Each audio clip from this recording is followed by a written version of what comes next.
कार्तिक मास की अध्याय 10 की कथा। राजा पृथु बोले, हे ऋषि श्रेष्ठ नारद जी, आपको प्रणाम है। कृपा अब यह बताने की कृपा कीजिए कि जब भगवान शंकर ने अपने मस्तक के तेज को क्षीर सागर में डाला तो उस समय क्या हुआ।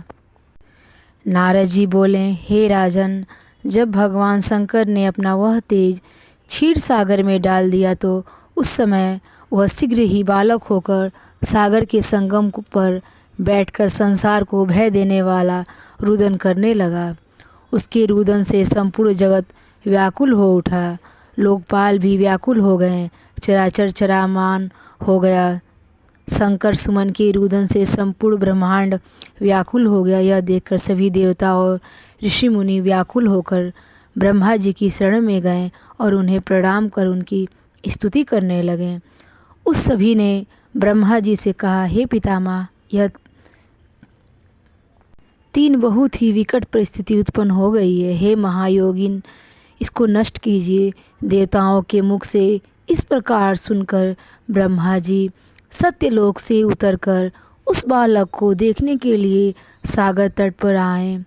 सागर ने ब्रह्मा जी को आता देखकर उन्हें प्रणाम किया और बालक को उठाकर उनकी गोद में दे दिया। आश्चर्यचकित होते हुए ब्रह्मा जी ने पूछा, हे सागर, यह बालक किसका है? शीघ्रतापूर्वक कहो। सागर विनम्रतापूर्वक बोले, हे प्रभु, यह तो मुझे ज्ञात नहीं, परंतु मैं इतना अवश्य जानता हूँ कि यह गंगा के संगम पर प्रकट हुआ है। इसलिए हे जगत गुरु, आप इस बालक का जात कर्म आदि संस्कार करके इस जातक का फल बताइए। नारद जी राजा पृथु से बोले, सागर ब्रह्मा जी के गले में हाथ डालकर बार बार उनका आकर्षण कर रहा था। फिर तो उसने ब्रह्मा जी का गला इतनी जोर से पकड़ा कि उससे पीड़ित होकर ब्रह्मा जी आँखें से अश्रु टपकने लगे। ब्रह्मा जी ने अपने दोनों हाथों का जोर लगाकर किसी प्रकार सागर से अपना गला छुड़वाया और सागर से कहा, हे सागर सुनो, मैं तुम्हारे इस पुत्र का जातक फल कहता हूँ। मेरे नेत्र से जो यह जल निकला है, इस कारण इसका नाम जलंधर होगा।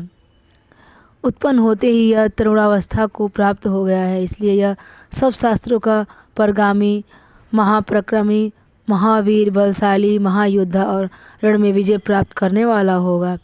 यह बालक सभी दैत्यों का अधिपति होगा।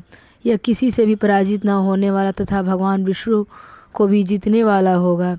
भगवान शंकर को छोड़कर यह सबसे अवध्य होगा। जहाँ से इसकी उत्पत्ति हुई है यह वहीं जाएगा।